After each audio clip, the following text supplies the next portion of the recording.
Welcome to Man Does Tech, where I solve the problems you didn't even know you had. You begin by identifying the mark, so you choose the right method. Light stains need different treatment than deep scratches.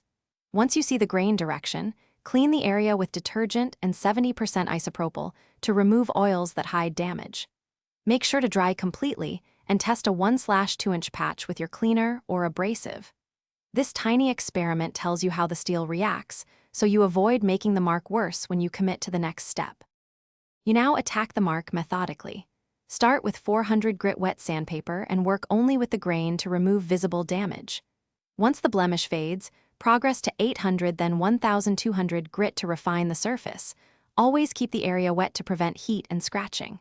Make sure to use light, even pressure and short, overlapping strokes so you blend into surrounding steel. If you need to, alternate a Scotch-Brite pad for very fine scuffs. This helps. You finish by applying a small amount of metal polish and buffing in the grain direction until the surface reflects evenly. This removes micro-abrasions and restores luster. Once done, rinse and dry thoroughly, then apply a light oil or stainless protectant to slow restaining. Make sure to inspect under good light. If thin lines or dents persist, repeat the finer sanding stages or consult a professional. Troubleshooting tip. If polish highlights scratches, stop and move up one grit level before polishing again. Thanks for watching. If you found this helpful, don't forget to like and subscribe.